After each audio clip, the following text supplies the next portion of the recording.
Welcome into the NFL Opening Line Report, second edition for the season. I am Drew Martin alongside Teddy Covers, getting you ready for week 2 in the NFL preseason. Answering any questions you have as well, fire away in the live chat and also in the comments below.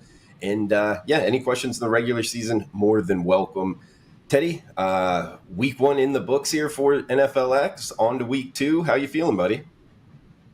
Well, I had a crappy week 1. A particularly crappy week 1 where A, I didn't get a whole lot of breaks, and B, I had a couple of bad bets. And one, there's a couple that are still making me crazy.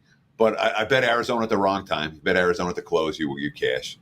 I bet Arizona early, did not cash. That was a frustrating one. And I had a big play on Buffalo against Chicago. We'll talk about some of the Sean McDermott quotes after that game. But final score in that game, Bears 33-6.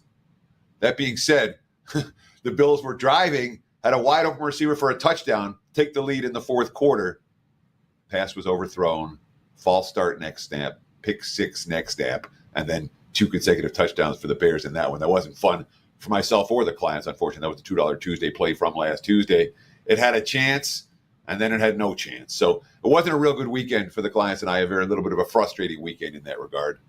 From a what happened standpoint, they're definitely worth noting. The favorites at the close, 6-10 against the spread. Home teams, 8-8 ATS. 12-4 to the under at the close. KC Jacksonville one is over at the open. Under at the close, that was one that landed in the middle. So it was an under week. It was a week for underdogs in a preseason football this past week. I saw something this morning from a reputable source that were like, line moves went 1-9 in the week 1. And that's simply not true. The bigger line moves, the Bills was no good, the Raiders was no good, the Browns, the Bengals, and the Cowboys. All those were losers. Dallas kind of a bad beat. But certainly the Patriots were a right side when it came to line move. Houston took a 5-point line move. They won and covered, much to my chagrin. We'll talk about some Mike Tomlin quotes as well. Philadelphia won and covered after a 5-point line move. The Seahawks won and covered after a big line move. And then teams like Tennessee, New Orleans, and Tennessee and New Orleans both cashed at the open, didn't cash at the close. So it's a matter of when you got them. But it certainly wasn't a disaster for those who were backing the bigger line moves or following the bigger line moves in NFL preseason week 1 action. One more thing I want to talk about before we get going, Drew, and this is important to note. We call this the NFL Opening Line Report, and in the regular season, I'm going to give you a power rating number for every game. We're going to give you where the line opened. We're going to give you where I think it is going to move, and there'll be quote-unquote emergency betting alerts. In the preseason, I can't predict where the lines are going to move any more than the bookmakers can, any more than anyone else. The lines move on information. So I can give you openers. I can tell you where they've moved off the openers, and these lines, they're truly virgin numbers. They just opened this morning at just about every book. I haven't even had a chance to look at them thoroughly since doing WagerTalk today. Of course, your sports center for gamblers each and every weekday, live, 9 a.m. Pacific time, noon Eastern on WagerTalk TV. But I haven't had a chance to really go through what these lines, I glanced at it before we came on air, but I'll be learning as you are on air about where the money has come this morning. And it's definitely worth noting that for the purposes of an opening line report, I'm not going to try to make predictions and give you emergency betting alerts for this show. Preseason betting comes on information, and we don't have the information to tell you where the lines are going to move just yet. Drew? Fair enough, Teddy. I'm picking up what you're laying down. So, hey, guys, we got Thursday, August 15th. We got Saturday, August 17th. And we got Sunday, August 18th coming your way. So a lot of games on Saturday. That's a huge slate. So we can get after it now, Teddy, if you're ready to rock. Absolutely. Let's roll, baby. All right, guys, setting it up here. 401, 402, the rotation number, 7 o'clock Eastern time. It is Thursday. Philadelphia Eagles, New England Patriots, 36 being the total. There is a 36 and a hook out there, Teddy. -2 and a hook across the board. That is the Patriots as the short home favorite. And this is your line mover, worthy of note. Again, we're talking about the last couple hours right here. Philly open -2.5, total 33.5. Now it's New England -2.5, total 36, juice to the over in a lot of books. So it's been heavy Patriots money and heavy over money this morning. I usually understand it. Look, Philadelphia hasn't shown a whole lot of interest in winning games in the Nick Sirianni era in the preseason. We saw them beat Baltimore over the weekend.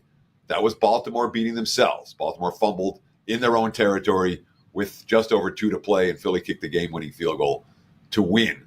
But nothing appears to have changed in terms of the Eagles' desire or lack of desire to win games in August. It wasn't a bet on QB rotation. It wasn't a bet on team in that ballgame. They found an opponent they could beat. New England, too good, though. I mean, there's a couple things that betting markets like about New England and why we're seeing over money. First, we're seeing the Patriots QB rotation bet on. We talk about we're going to see more Jacoby Brissett this week. One would think he didn't complete a pass in the open. We're going to see more Drake May this week. And I got no problem with Bailey Zappi against a third-string defense. He performed fairly well in that role this past week. I don't know if we're going to see more Joe Milton or not. But the bottom line is Patriots QB rotation has shown bet on potential, at least early this preseason. And, of course, from a defensive standpoint, all the quotes from Jared Mayo were, we like what our defense showed this past week. We're going to do more of the same next week, which isn't necessarily an overquote. But considering Philly didn't do anything on offense and New England didn't do a whole lot on offense in the first game, the markets are expecting more points second time around. And certainly with that QB rotation for the Patriots, that is a potential. Don't know yet who's going to be playing for Philadelphia. The markets are saying don't expect Jalen Hurts very much, if at all, in this one. Off and running, guys. One game in the books. We don't have any games on Friday, it looks like, Teddy, but Saturday, August 17th, we got, 9 a.m. Pacific time here. Atlanta Falcons, Baltimore Ravens. Falcons -1 as the road favorite, 37 being the total. Yeah, and of course, usually in the preseason, it's not uncommon. We'll see a Thursday game, Friday game, Saturday, Sunday, Monday. Not uncommon to have games being played in 5 straight days. That's not the case in week 2. Won't be the case again in week 3. Week 2, we have the one Thursday game, most of the games on Saturday, and then 2 games on Sunday. No Monday Night Football, which is kind of a bummer. I always like doing this show and having Monday Night Football that night. But I don't even know if there's a Monday Night. I don't know there's a Monday Night Football after week 3 either. I have to look to be sure. But the bottom line is this week we're not having the action every day. Falcons and the Ravens. Atlanta opens -2, total 35.5. And again, this is just this morning, so these lines are just moving around right now. We're seeing money for Baltimore. Baltimore -1 at some books, +1 at other books. Total's been bet up from 35.5 to 37 against the Falcons. And it's worth noting this for Atlanta. I know Atlanta lost 20-13. No Kirk Cousins in that game. Michael Penix got plenty of looks. They scored 13 points.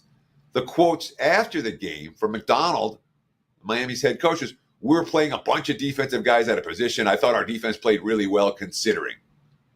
Which you have to look at the Atlanta side there and say, here's Miami playing a bunch of defensive guys out of position. They have cluster injuries, and Atlanta's offense still didn't work. Remember, this is the Falcons' offense that last year underachieved in many ways. And we don't know yet if we're going to see any Kirk Cousins this preseason. I was looking at stuff this late last night, and it was all questions, maybe, maybe not. The early money for Baltimore may be saying, yeah, Cousins not likely to be in the lineup here, much like last week. And of course, remember, the Ravens had won 24 preseason games in a row, a pretty big betting bandwagon.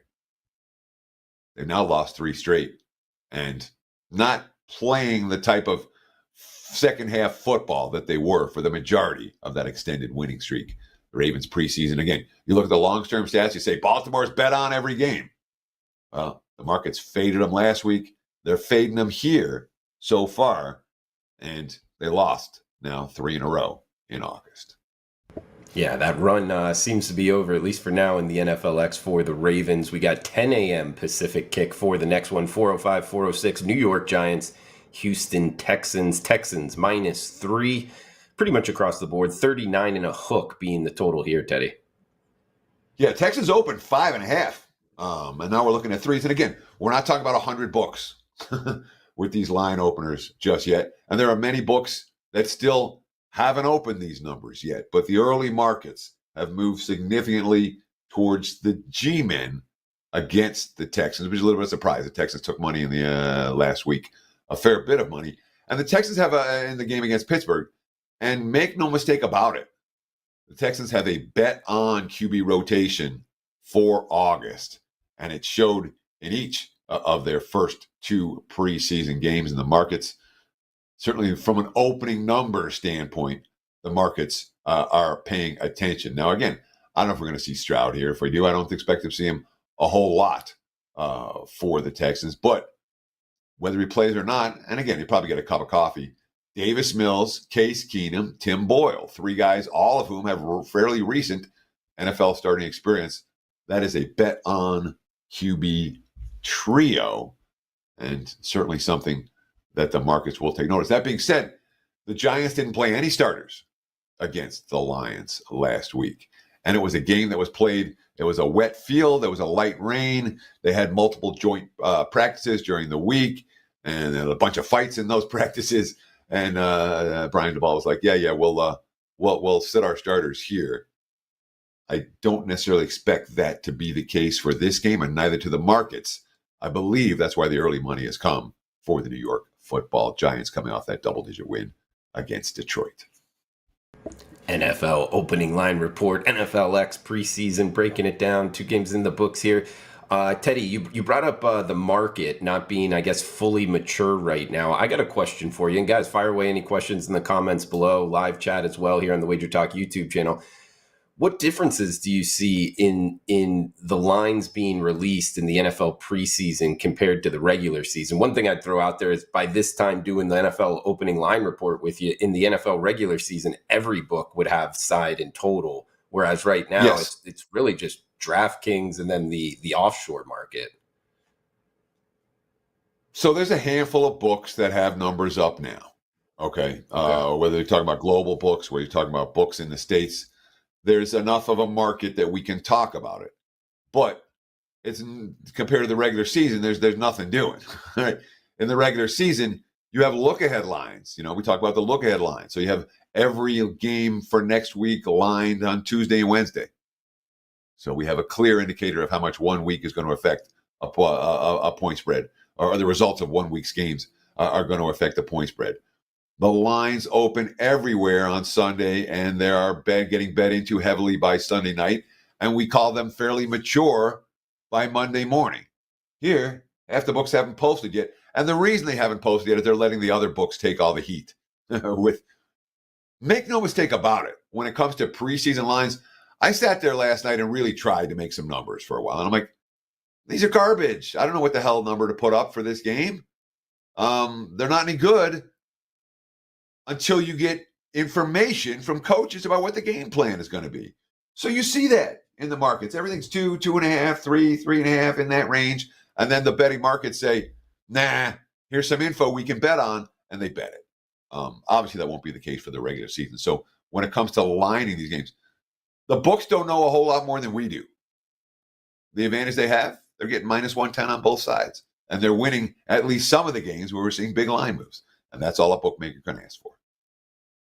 Like it, Teddy. All right, we got 10 a.m. Pacific kick here, 407, 408, Cincinnati and Chicago. We got the Bears -3 across the board, 37 and a hook being the total. Yeah, the Bears played really well in their opener. They played pretty well in the Hall of Fame game as well, but it felt like Chicago was at a different speed than Buffalo in that win over the Bills for extended stretch. And, of course, they didn't take advantage of their red zone chances early. It was a competitive game into the fourth quarter. But the Bears were the better team in that ballgame. And the energy level for the Bears was legitimately good. Everyone's speaking volumes about Caleb Williams' preseason success in that ballgame. He didn't lead the team into the end zone, but he did lead a couple successful drives, converted on third downs, both with his feet and with his arm. The Bears' offensive line, which had quote-unquote cluster injuries going into that game, pretty much dominated the Bills up front. Buffalo got no pressure in that ballgame, which made things look much easier for Williams and his backups, DJ Moore. It was great. Everybody was open. Yeah, it gives you a hell of a lot of confidence going into the season. Positive things for Chicago, but of course that was last week. We'll see it again this week. The markets tend to think so.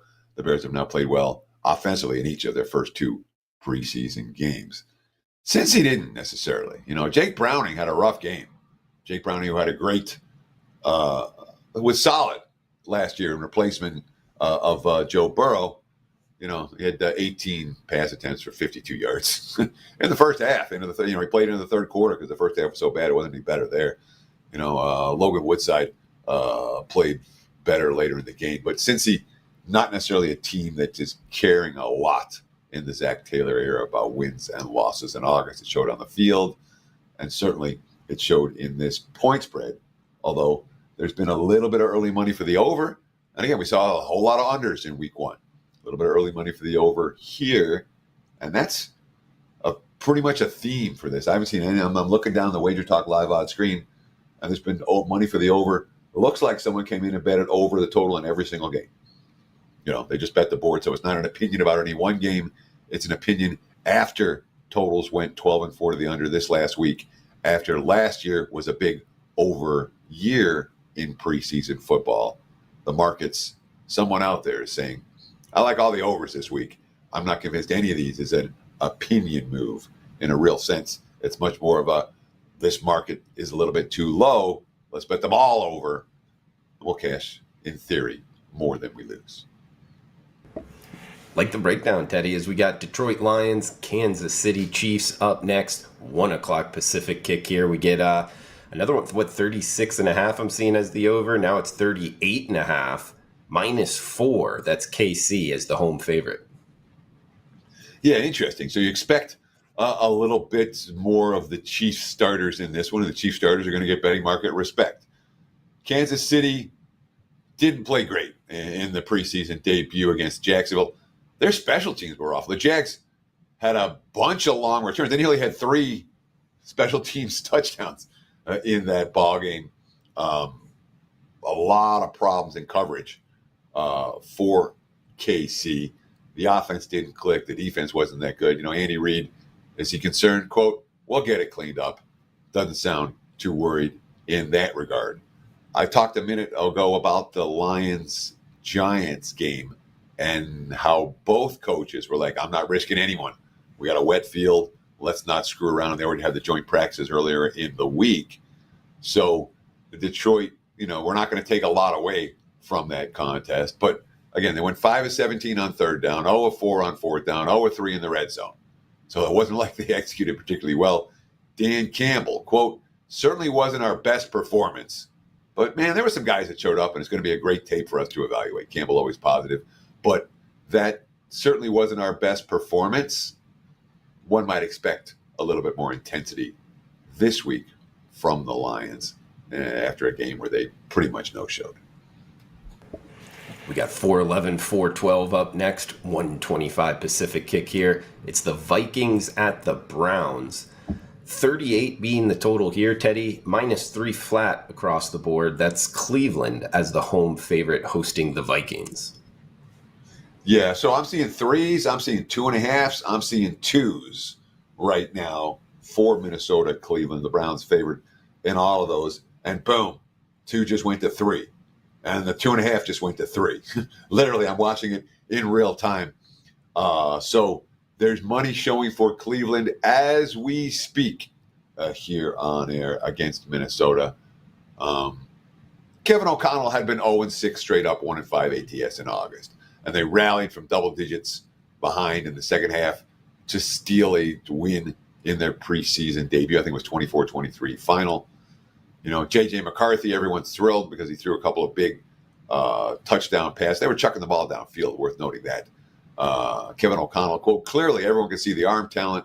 I just love seeing him come right back after the interception, still be aggressive and stay true to the footwork, timing, rhythm, where his arms should, or where his eyes should be.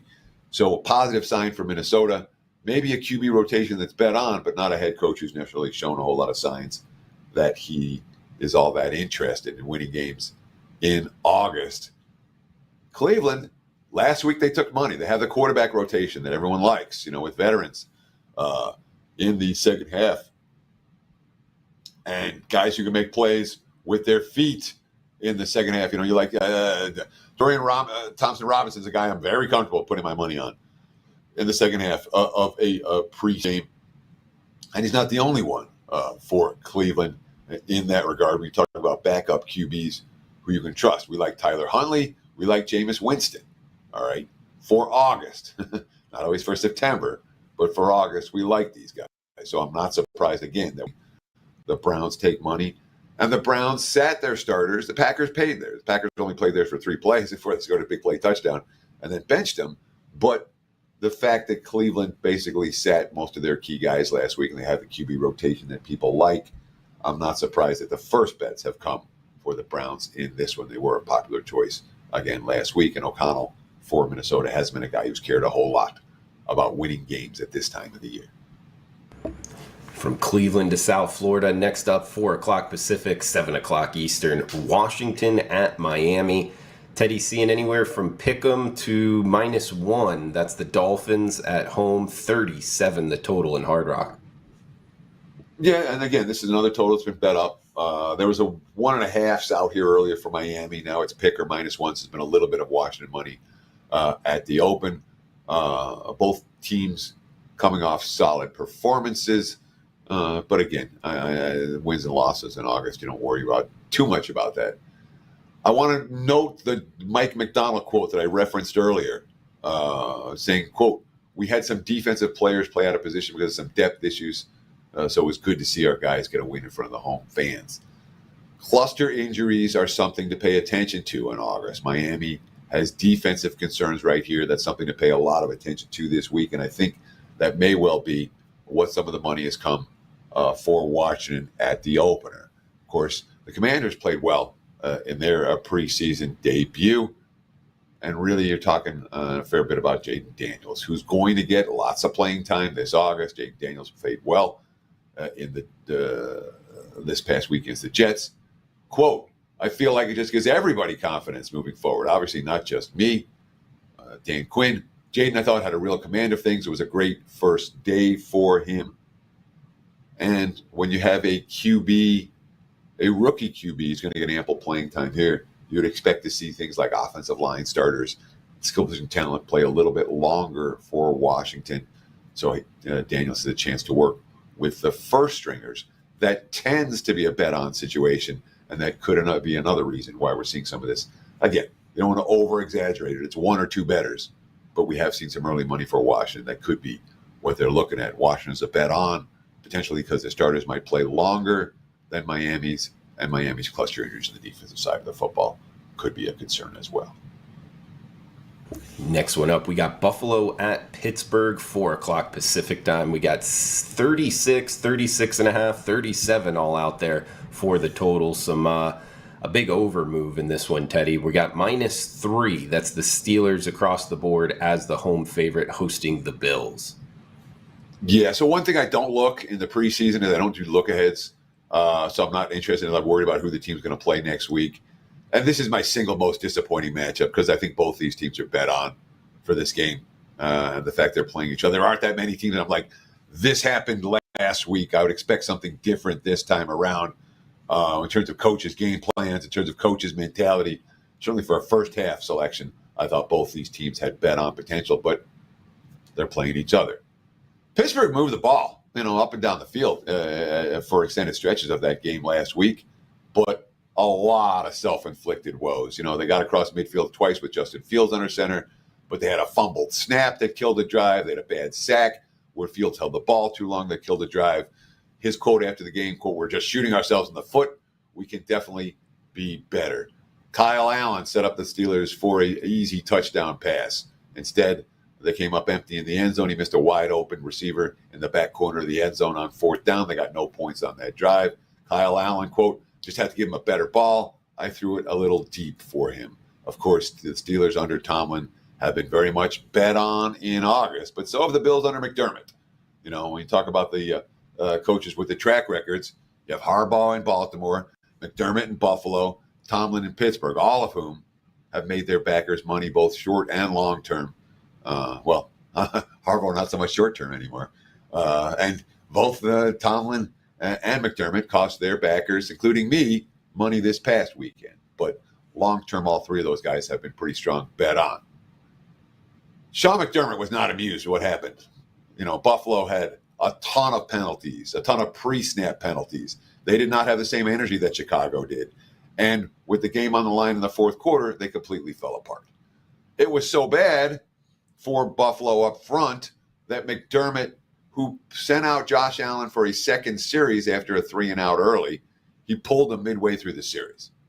All right. Quote, McDermott, our standard was not out there today. That's not how we play.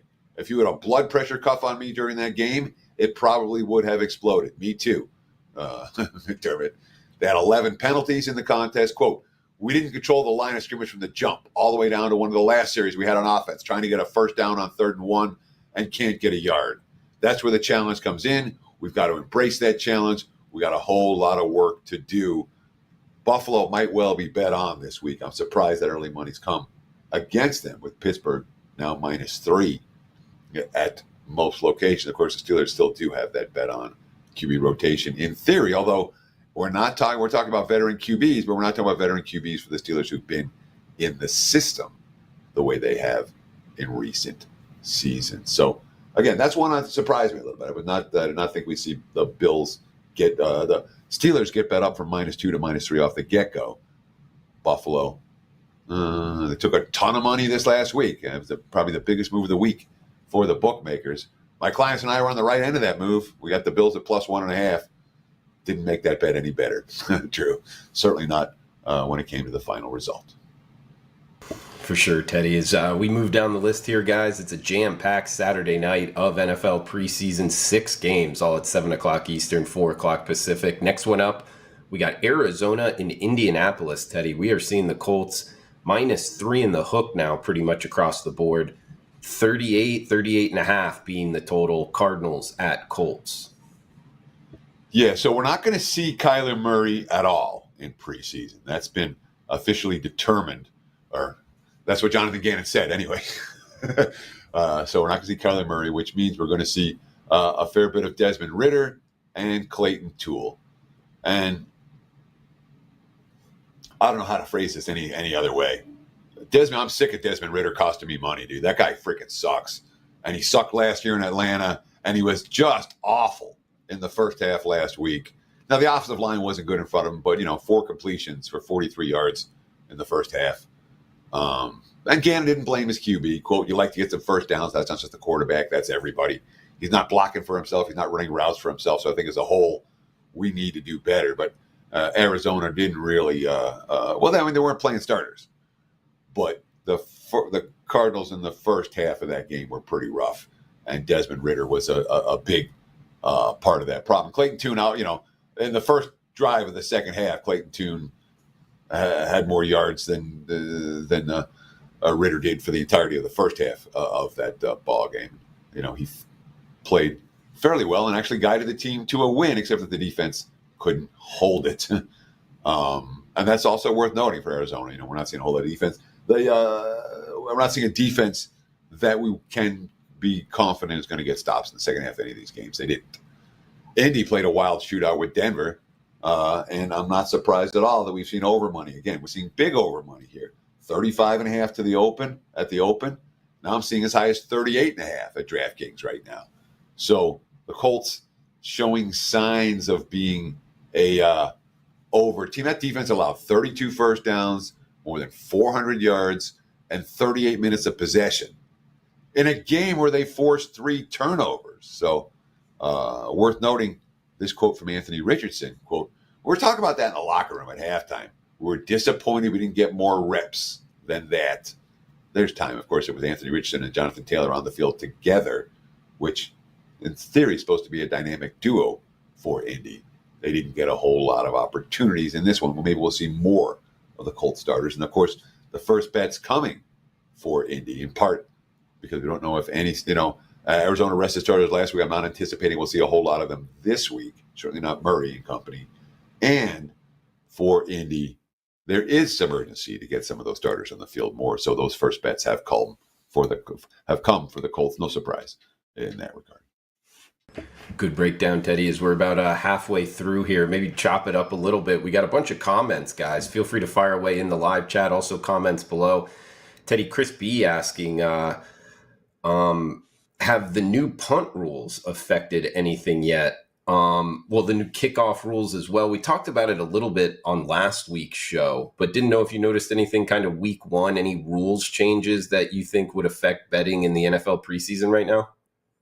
So there was a safety in the Jags Chiefs game because the play. I mean, it was a really confusing spot where the guy he picked up the ball at the half-yard line and then went back into the end zone and took a knee. And at first, the refs ruled that okay, put the ball out at the 25, and then they're like, no, you better review that. It ended up being a safety. So those kind of things, or at least there was one of those that happened this past weekend, and it was an under weekend. That's worth noting. Everyone's still learning the rules in terms of the nuances of the kickoff rules. All I can say, but right now, nobody knows squadouche. So it's the kind of thing that if you have an angle on it, pay attention to it. But for right now, I would not overreact to anything that we've seen from week one of the preseason when it comes to how scoring is going to be affected up or down based on the current, the new touchback rules for kickoffs. Okay, and Have Cash asking, any information on NFL teams that play back-to-back division games on the road or at home, dog or favorite? Like, do you notice teams playing, back-to-back home games in the NFL preseason, maybe being a little bit more of a bet on, or does travel matter a lot in your opinion? So they don't play any division games in preseason. Travel's not really a factor. A lot of times they have joint practices all week, and then the starters sit for a game. And especially when we get into week 2 and week 3, you see more and more of that. So when home field edge is worth effectively 0 in preseason. I mean, that's, it's probably worth a point and a half in the regular season, and preseason is not worth anything. But in terms of long-term trends, back-to-back road games, back-to-back home games, nothing that I'm aware of. If you know something, let me know, because I don't. That's not one that's ever been that stood out to me. And when it comes to betting preseason, and people are like, oh, this is what we saw last week, we expect to see it again. What you saw last week is what the coach was trying to accomplish last week with his game plan. You expect a different game plan week to week in the preseason. That's why these coaches' quotes are so important. And that's why I go through all of these recaps and try to find anything from coaches' quotes that points us in one direction or another. Teddy, we got Seattle and Tennessee up next. By the way, thanks for the questions out there, guys. 419, 420, the game number here. 38 and a half being the total, -3. That's the Titans at home in Tennessee. Yeah, I'll talk about this in a minute. We got to talk about this special, the 3-day, 7-day special at WagerTalk.com right now, where you buy 3 days for the price of 7. You can stack them up. You can buy 10 packages if you want, use them on different cappers. You can use them on the same capper. But it's available on my page. It's available on Drew's page. Just visit the website, WagerTalk.com, and again, get a 7-day pass for the price of a 3-day pass. That's available right now, and that is a limited time offer at WagerTalk.com.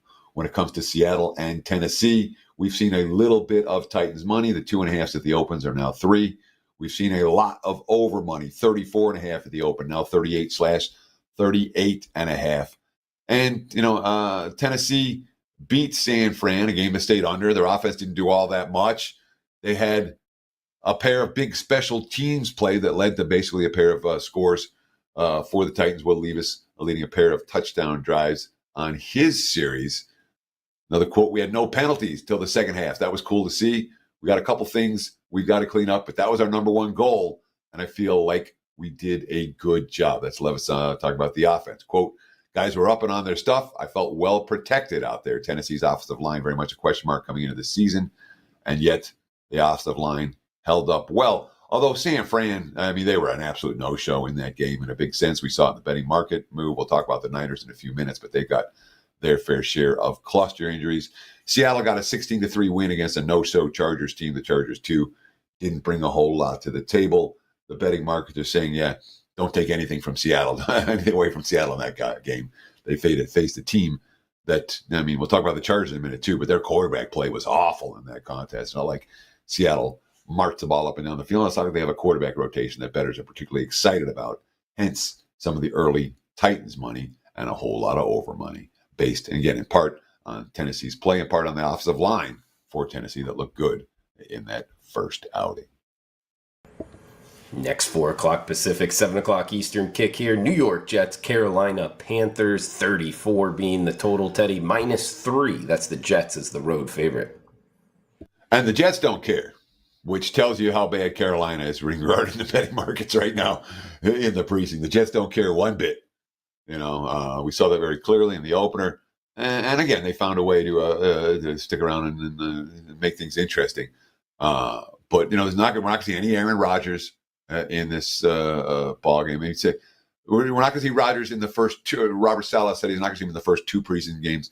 We could see him in the finale against the Giants, but that plan, quote, hasn't been finalized. And for the Jets, once Tyrod Taylor goes out, it's not like it's a bet on QB rotation. It's all again to the Jets. All the Jets want to do in the preseason is get guys a couple of reps and avoid injuries. So that's meaningful. That being, and that's meaningful when you talk about -3. Dave Canales, after the pretty ugly loss at New England in his preseason debut. Of course, they didn't play any first-teamers. They may not play any first-stringers in this game either. Quote, "Tonight was about our first-time guys, the rookies, the guys that haven't had a chance to play in the NFL. I think what they found tonight is it's just football. They ran and they played hard. For me, it was a great opportunity to be able to talk to the coaches, talk to the officials. It was great reps for me just to get that flow, how the communication happens, and being able to work all through that." That is not a bet on quote for the preseason, in my opinion, from Canales. That's a quote that's saying, I'm a rookie. I need my reps too. Hence, Jets -3 in a game they don't care about. And again, we talk about everything's being bet over, bet over, bet over. This one, not so much. 33.5 at the open, 34 right now. And that could easily been a move on air. Another low total up next here, Teddy. Battle for Los Angeles. We get the LA Rams, LA Chargers, 33 and a hook being the total. -1 or pick 'em. The -1s are mostly on the Rams here, but not sure about a home field advantage. I guess there isn't any in preseason either way, but battle for Los Angeles here, Teddy. Yeah, so, we had 60 minutes of Stetson Bennett for the Rams, the former national championship winner out of Georgia. And he threw 5 picks in that ball game, but the 5th one was negated by a defensive holding call, and lo and behold, then Easton Stick then Stetson Bennett in the last 2 minutes of the game, down the field into the end zone. Tough beat if you had Dallas in that contest. He finished 24-38, 224. Bennett's quote, "That was probably the weirdest game that I've been a part of. I told myself today we're going to roll with the punches. My goal was not to make any mental errors. It was basically to run the offense correctly. There were some lapses, obviously, being that I threw 5 interceptions, one of which was negated. But in the end, it was get the ball in the end zone or you lose, and I think everybody fought to do it." So this is Sean McVay who doesn't care. All right. And McVay's quote, "Obviously, we want to be able to minimize the turnovers, but it didn't really surprise me. We're talking on the headset as coaches. It's like, you know what? He's the type of guy who's probably going to go lead us on a game-winning touchdown drive." And Stetson did a great job doing that. So, the Rams, it's hard for me to put my money on the Rams in August. They don't care. And while their defensive performance yesterday was better than anything last year, where they gave up 30-plus in all 3 games, that had everything to do with Dallas. Maybe more to do with Dallas than it did with anything the Rams were trying to do. They played vanilla football. The Chargers are kind of in the same boat. I don't expect, we're not going to see Herbert in the preseason. Most of the starting offense got playing time in that ball game. All right. Just the running backs and the quarterback. The receivers were out there. The offensive line was out there. And they still couldn't get the job done. All right. Easton Stick was pretty awful in that contest. He was 5 of 13 for 32 and a pick. 8 series in the first half. And he had starters in for many of them.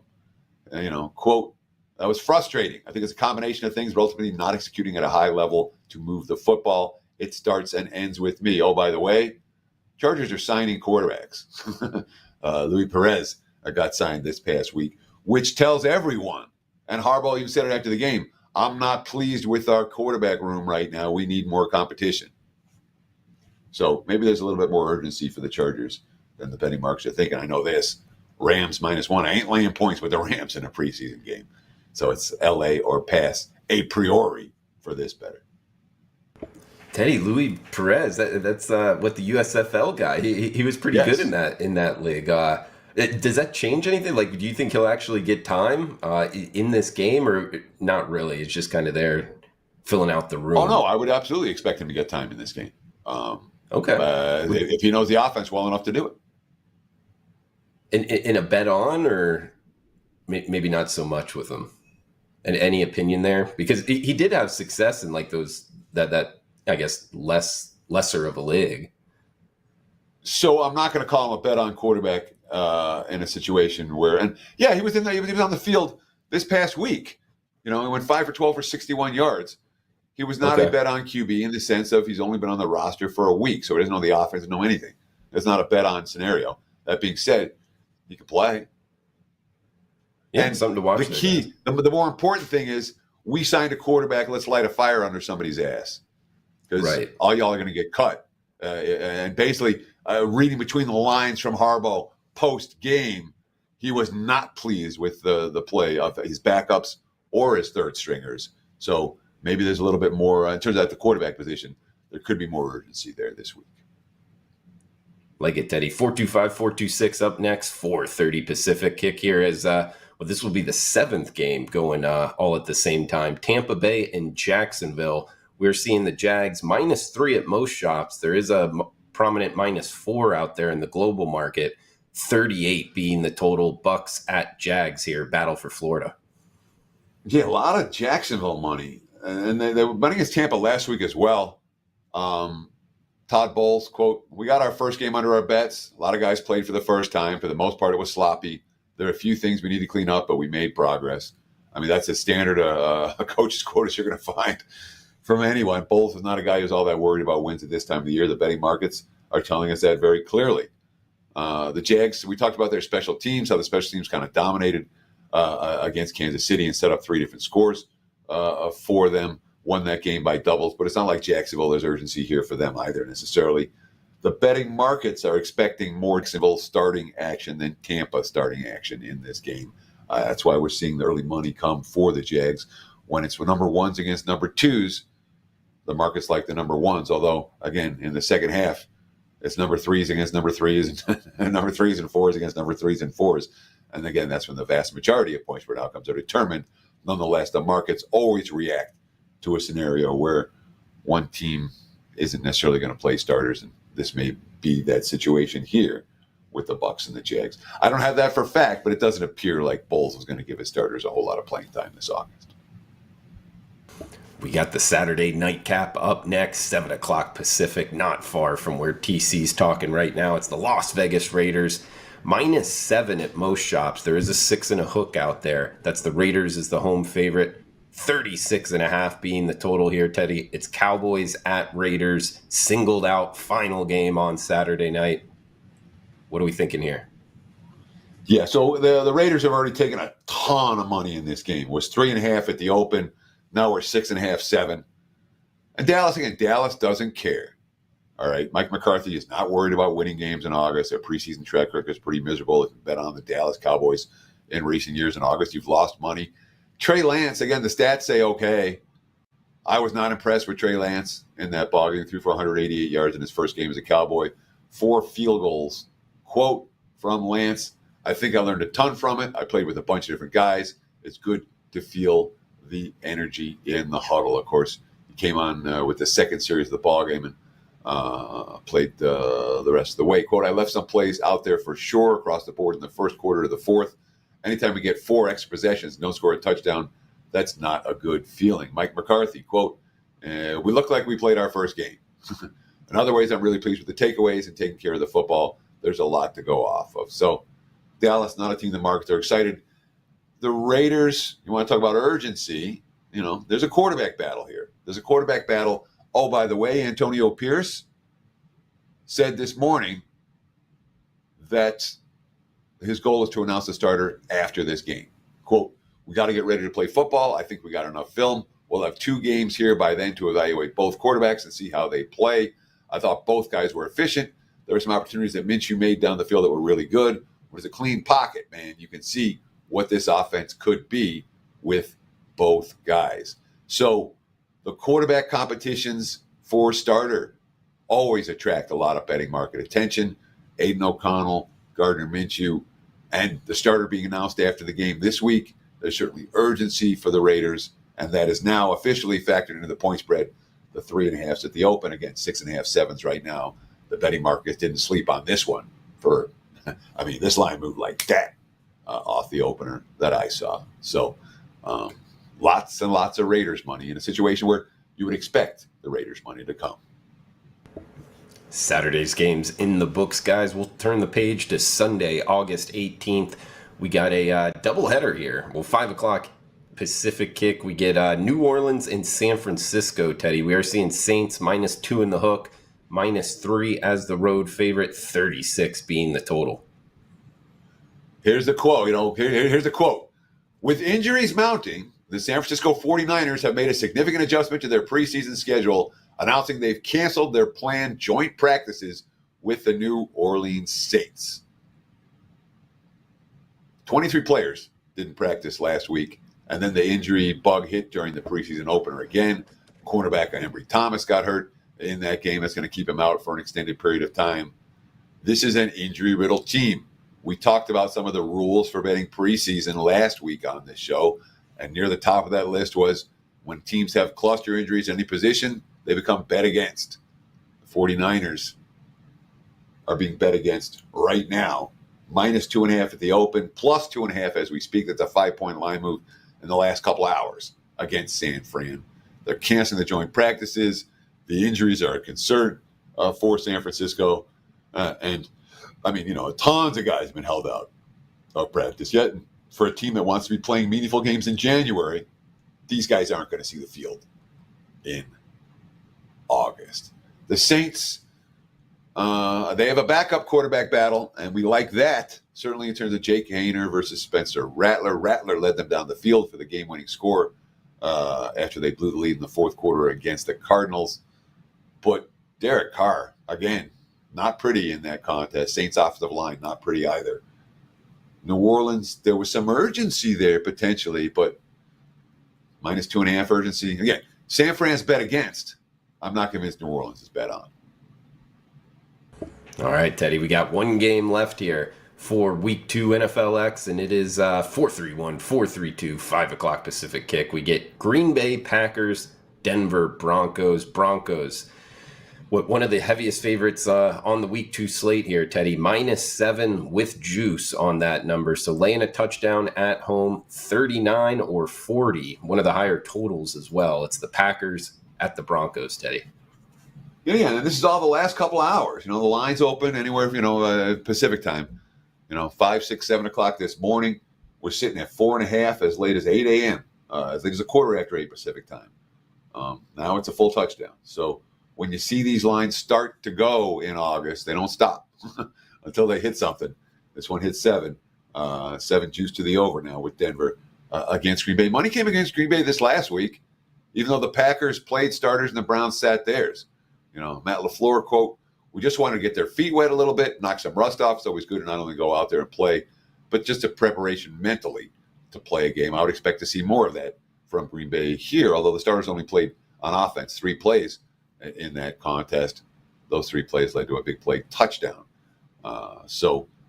Even if we may not see much more of the Packers starters this week, and certainly Denver, who had a week 1 preseason high 34 points, week 1 preseason high 32 first downs, week 1 preseason high 410 total yards, week 1 preseason high 6 red zone trips, week 1 preseason high 38 minutes of possession. They had the best offensive game of any team this past week, and they too have a quarterback battle when it comes to Jared Stidham and Bo Nix. They split the work with the starting offense evenly over the last 11 training camp practices. Stidham got the start against Indy. Nix expected to get the start, potentially getting the start this week, although we could see the same scenario as well, where Stidham goes with the starters and then Nix goes with the backups Nonetheless, Denver with the QB battle, Green Bay, the markets don't like the Packers right now. I'm not shocked that this line moved significantly and over money came in as well. That being said, I don't think it goes any higher. At 7.5, there'll be buyback for Green Bay. We're not going to see 7.5s in the preseason are few and far between, and I don't expect to see one here. We could, but I'll take the under on how many 7.5s actually last on the board. Even if one pops up for a minute, someone's going to come out there and take it. He's Teddy Covers, WagerTalk.com. Buy 7 days for the price of 3 right now. Check out Teddy. I'm Drew Martin as well. You get MLB, you get NFLX as well, guys. So a great deal there. WagerTalk.com, no coupon code needed. 4 days free. TC, great stuff as always, man. I'll throw it back over to you. Any final thoughts before we shut it down? Yeah. Our final thoughts. So I had a crappy week 1 of the preseason. I did. Nothing broke. Literally nothing broke right for me this last week. We lost a 5% play on Buffalo, and the final score was awful. Even though I swear, fourth quarter of that game, we had a chance to win and cover. We really did, despite how bad that final score looked. But when you have a bad week in the NFL, what do? It's important to remember this, because you're going to have some point this season, you're going to have 1, you're going to have 2. It's going to happen. A bad weekend, breathe, take a break, and then come back and do your work.